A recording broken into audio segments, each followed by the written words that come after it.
The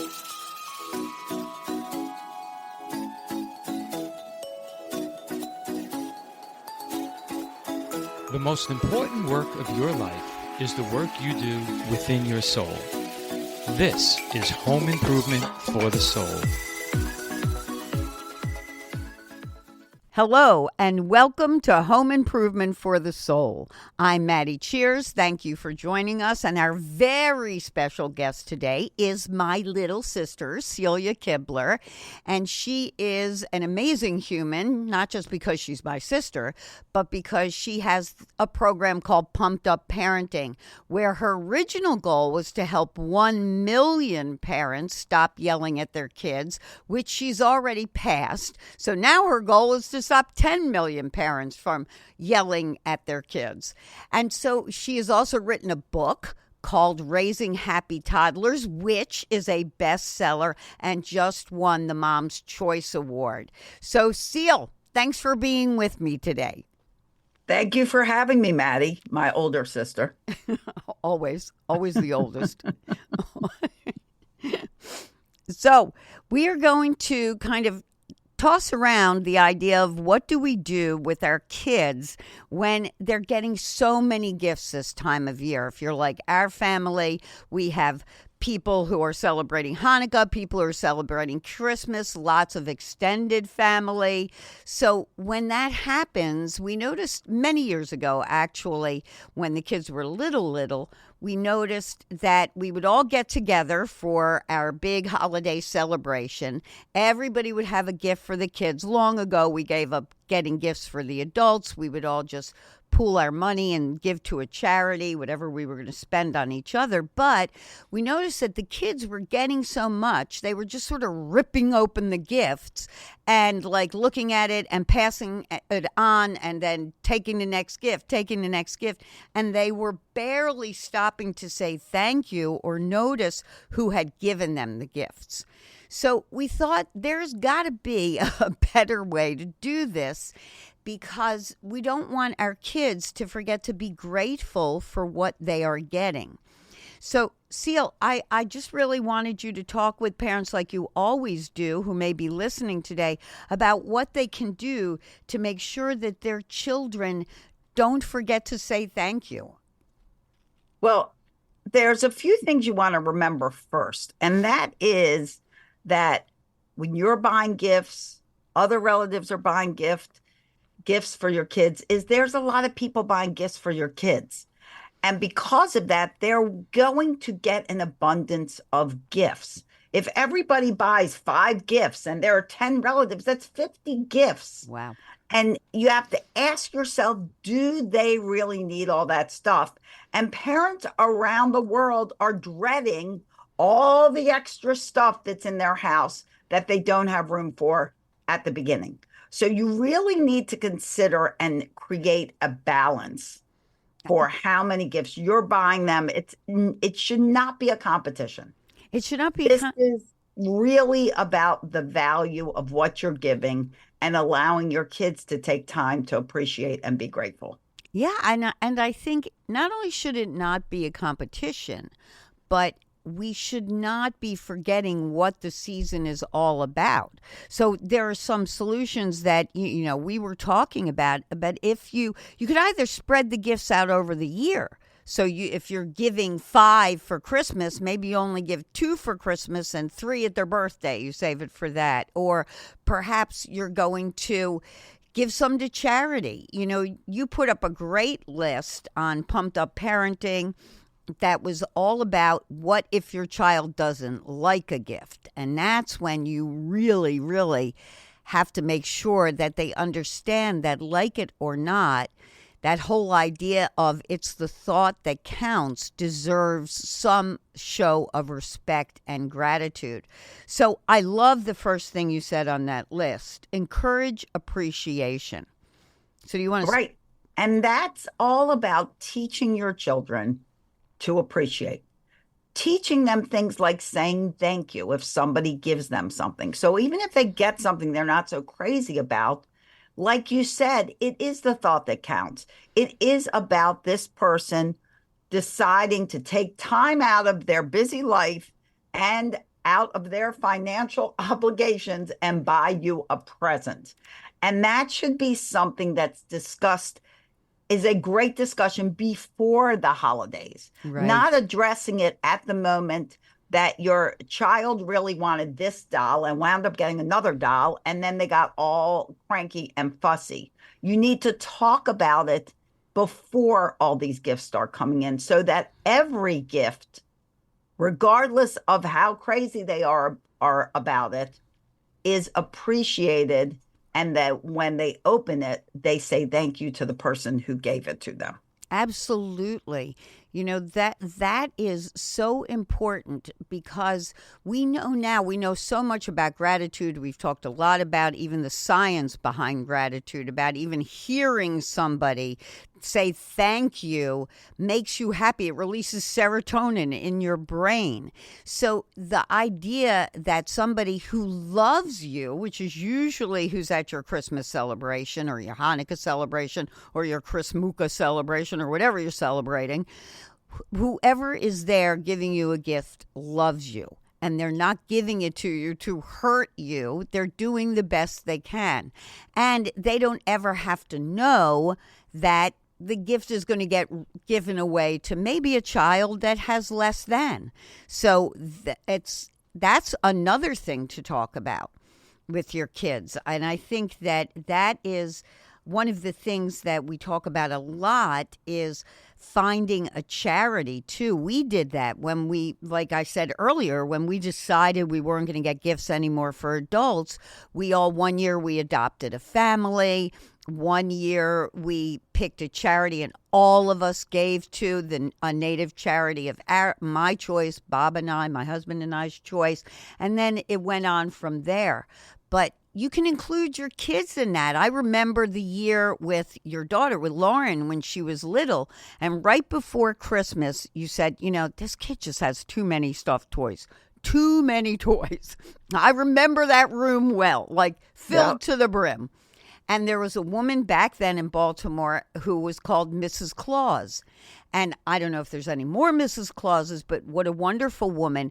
She would take used toys, old toys, and she would repair them, and then she would make them look like new, and she would gift them to the homeless shelters so that they could give it to the children there. There's a wonderful charity up here on Long Island, on the east end of Long Island in Suffolk County. So if you're out there with me, EJ's PJs. And Starbucks gave them a grant, so you can find the donation boxes right in Starbucks.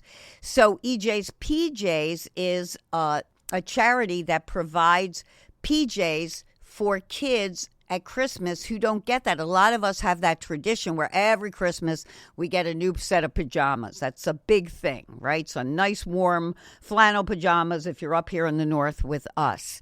And what I love about EJ's PJs, other than that you're fulfilling a need of a child, is that you can take your kids shopping. Like, if you've got a 6-year-old and a 10-year-old, or you could take them out and go, well, which set of pajamas would you want? And then they can go with you to put the pajamas in the donation box. And then they already get that feeling of participating and being appreciative for what they have, for the fact that you can buy them pajamas, and then sharing that appreciation and sharing your abundance with someone who can't afford to do it themselves. Beautiful. I love this. Absolutely. And once kids learn about giving is so much a stronger dopamine release for your brain, because you wind up seeing the joy of someone else. So even if your kids get too many things, you can have them pick and choose what they want, and pick and choose some to give to a homeless shelter or give to a hospital, or make crafts for hospitals or senior centers or things like that, so they can even see who they're giving to, so they can see the emotional reaction of another person when they take the time to do something nicely for someone else. Well, and that was what was so wonderful about the Adopt a Family program, is that you got to go with all the things that the family had requested and meet them and sit with them, and very emotional, very wonderful, and make new friends even. So what a great idea. Let's make some new friends, not just the people that live next door to us and live in our world, but reaching out to people who are in a different world than us, really. Absolutely. And the thing to remember is, although we are born with so many feelings, we are not born with compassion. That is one feeling that doesn't come. That is a learned feeling. And that is why your little one, people will say, well, my little one won't share. Well, they don't share because sharing is an act of compassion. And while you're teaching them to give to other kids, you're also teaching them compassion and empathy for someone else, something they need to learn that they're not immediately born with. Right. And that's on your list. This is to teach empathy. And that is something I have to say, when we look out in the world today, and there have been many, many, many, many articles by many, many, many psychiatrists, psychologists, social workers, people who study social trends that say we are losing empathy for each other. We are losing the ability to put ourselves in someone else's place. And if we do put ourselves in someone else's place, we only do it in a way where we're angry, we're yelling, we're protesting, we're blaming, we're shaming, we're like joining. We need to belong to something, so we might belong in the wrong way. And it seems like empathy, but it really isn't, because you're forgetting that there are always two sides to every story. And if you're going to dwell in your own anger, or in the case of a child getting the wrong gift, your own disappointment, then you're not going to have empathy. And it is, like you said, compassion and empathy are something you learn, something you practice. And when the studies that are showing how we're losing that, I also think that connects to the fact that loneliness is on the rise. The number one mental health problem in this country is loneliness. And I think that's connected to a lack of empathy, a lack of compassion for others. And another interesting thing to think about is when we are having too many presents, when we are over delivering way too many presents for our children, we are also, and people don't think about this, but we are also lowering their self-esteem because the greed and the competition, right, and the belief that our identity is based on materialistic things, right, lowers the self-esteem and self-worth of a child. Exactly. And that's why it's really important to even think about the type of gift you give.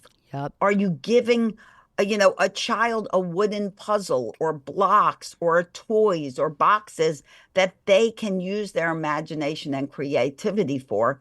Or are you giving them an electronic walking dog that they merely just watch, or right, a musical thing that it is all about just watching and kind of babysitting them? Right. And a lot of that stuff they get tired of. The electronic dog, that's thrilling for about 2 days, and then it's like, oh, it's an electronic dog. Could I have a real dog? I mean, right. It's I get why people don't want the mess of a real dog, but from the little that I know about those things, kids just get tired with that. They just get bored, Whereas even a dog doll, like a right, stuffed like a dog, stuffed dog, they love. They'll make up stories with it. They'll hold it. They'll sleep with it. It's much more inspiring to them than the little electronic toy. So that's a great thought. That's yeah, and it'll probably cost less. And one of the most popular dogs that we had as kids that are still popular, I think Fisher Price makes it, is that little puppy that you pull by a string. Yeah. And they walk it all around. Right. And it is still one of the top popular gifts for little kids because they love it. It has never gone away. Yes. There's a reason. Exactly. And I mean that is a great idea. And it reminds me of that really that post, that meme, whatever they're called, reel that went viral with the kid that gets the banana, the 2-year-old, he opens the box and he gets all excited because in the box is a banana, and he just runs around, he's smiling, he's laughing. It's got millions of hits and he's very excited about getting this banana. And opening in the box and there's a banana. And I mean, you also so great. You also have to think age appropriately. You know, I say you have to really think, what do they really want?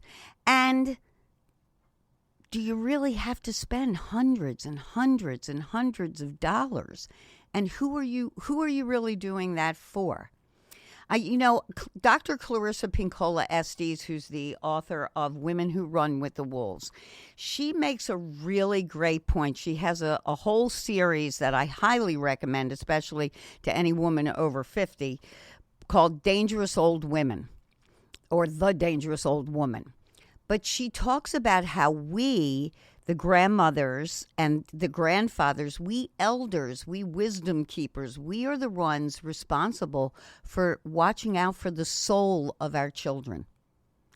So when you think of it that way and attach that to what you just said about greed, are we really watching out for their soul if all we're doing is giving them more stuff and teaching them that their value is only based on how much stuff they have, how many clothes, what kind of clothes they wear, how many clothes they have, all of that. It's like you said, it really lowers their self-esteem and it lowers their ability to be compassionate because we've gone from compassion-based to competition-based. And so if you think of it in that way, I love that she said this. I think it's brilliant. She's brilliant at many things, but I love that idea that we as the elders, as the wisdom keeper, are responsible for watching out and watching over the souls of our children and our grandchildren. And that's so important because another aspect that people don't realize in this whole competition that's out there, are you getting the latest and greatest? Are you going to get, a $500 PlayStation? Are you going to get this? I'm going to get this for the holidays. Are you going to get this? It also creates, in a sense, bullies. Yes. Because there are different kids. You have kids that are defiant and manipulative and are like, well, I'm not going to do this if I don't get this for the holidays, right, or I don't get this for my birthday. So they learn to manipulate. And then there are kids that get anxious and they feel like they're deprived because they're not getting what these other kids are getting. And they're not connecting their gifts with love. They're connecting them with competition and greed. Status. Yeah, exactly. It's very important if you are one of the people at your school or, in your community that really can give a lot of gifts, and in your community, in your school, your child is going to be with people that don't get what your child gets. It's very important to have that conversation about not bragging and not showing off. You know how I love in Native America, there are so many stories about just that. It's a big no-no in the cultures that I know from Native America and that I've been adopted into. Big no-no to brag and show off because you're making people feel bad. And there's always a consequence for that within the story itself. If you think you're better than other people. A few weeks ago, I told the corn husk doll story. I'm going to tell the turtle story in the next time we're talking about this topic. But the lessons are where the corn husk doll loses her face because she thought she was the most beautiful thing that there was. And she forgot to do her job. She forgot to help the people. And the creator takes away her face. So when children play with that doll, and among the Haudenosaunee, all their dolls have no faces, they're to be reminded that it's much more important who we are on the inside than what we look like on the outside. What a wonderful gift that would be, right? Yes. If we had a no-face doll for kids that came with the story, that they could.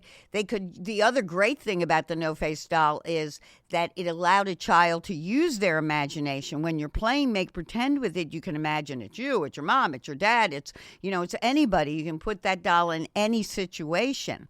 And if you've got other kids with it, which of course they did and do, then you've got a whole community that you're making up in your imagination. And at the same time, they're reminded of the lesson of who am I on the inside, and can I be giving more on the outside? Because part of the story is the reason she loses her face is because she didn't give. She had a job to do to help the people feel happy, to help the people feel good about each other, to make the parents feel good about working so hard for the children that they didn't have time to see them, but they could hear them because she was supposed to be telling the stories and singing the songs and playing the games. And when she stopped doing that to look at herself in the water, then what happened was exactly the opposite. So I got to think about that. Maybe that's a job for next Christmas. I got to think about that. Maybe. I'm going to go talk to my Haudenosaunee friends. Maybe we need a project. The no-face doll gift.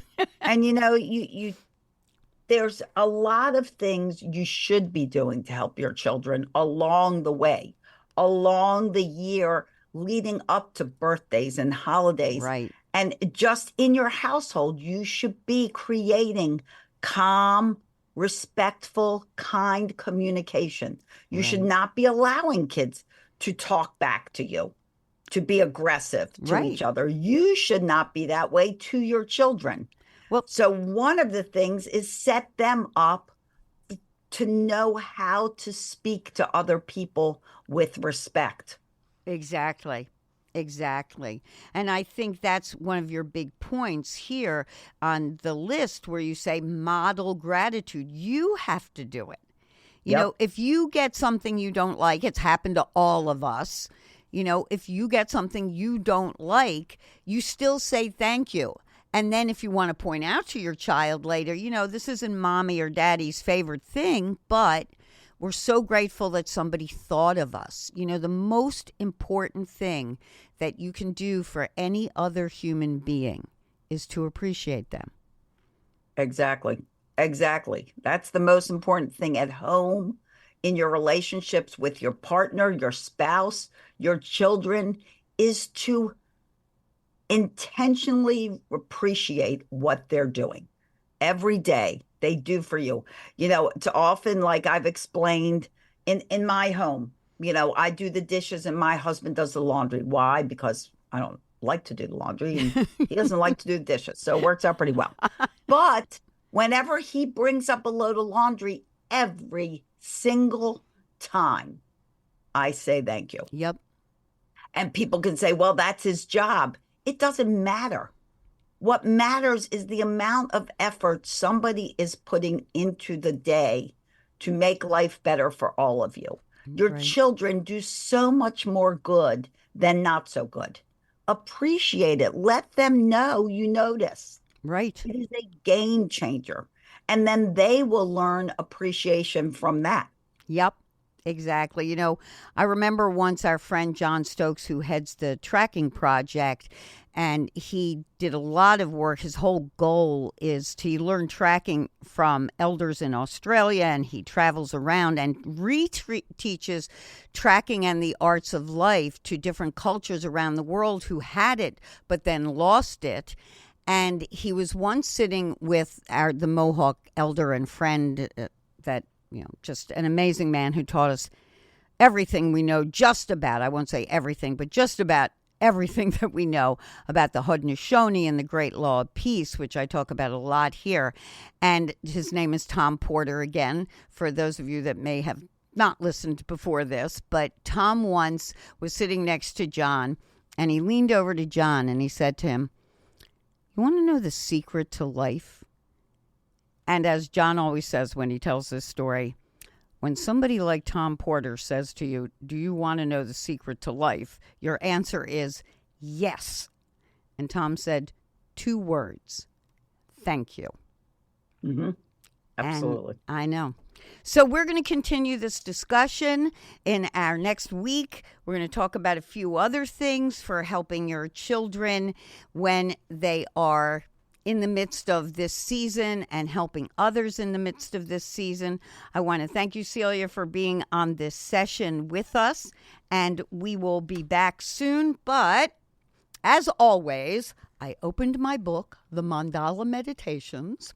And as you all know, well, maybe you don't know because I'm really terrible at saying this, but this book will be on Kindle on January 13th. And the hard copy will drop on January 23rd. No, it's January 16th. And the hard copy on January 23rd. But in that it is oracle poetry, and I use it as a divination tool. I opened to something today that I thought was really appropriate for our discussion here. Because Celia mentioned, and this whole discussion is about achieving balance with your kids. So, the title of the poem I opened to is Balance.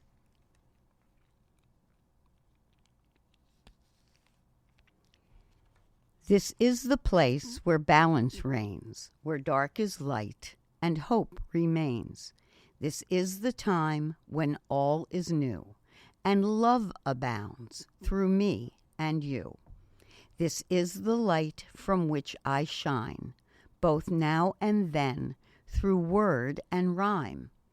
This is the light where love prevails, where all is good and none fails. This is the place where dreams begin and futures lie and pasts unfold, come do or die. This is the place where hearts can break and life exudes both give and take. This is the hope where born anew I send my trust to me through you. We are the ones who write the song that sings itself and lasts till dawn. So we want to wish you a very happy week. Celia, you want to give everybody your contact information, please? Yes. So I thank you. If you want to reach out to me, you can go to pumpedupparenting.com. pumpedupparenting.com. I'm also on Instagram as parenting_expert_toddlers. You can look up Celia Kibler on any of social media sites, including YouTube and LinkedIn, and I'm there as well. You can pretty much find me anywhere. As well, if you're looking for a place to donate, Maddie and I are working hard with the Day of Calm Foundation that we founded and the International Day of Calm. And if you would like to show your kids something they should be grateful for, our Rescue a School program is with a school in Uganda. And these kids learn in wooden buildings with shabby roofs that leak with mud floors. And we are working hard to reconstruct those buildings so these children can learn and be safe. Yes. And you can see those pictures on dayofcalm.org. Yes, and hopefully on there is them celebrating when we sent them toothbrushes and other dental hygiene things, and they just you would have thought that we had sent them $1 million each. It's just beautiful to see, and showing your children things like that is very, very important. If you want to get a hold of me on Facebook, you can join my group, the Women's Oneness Project. And I am at Maddie, MADDI, Cheers, CHEERS.com or womensoneness.com. Love to hear from you. Please like and subscribe if you've enjoyed this or any other episode. And we wish you a wonderful, happy, joyful week with, as Celia always says, lots of love and laughter, because laughter really is the best medicine. Bye now, everyone. Thank you for joining us for Home Improvement for the Soul. If you'd like more information, please go to womensoneness.com or MaddiCheers.com. That's womensoneness.com or MaddiCheers.com. See you on the next episode.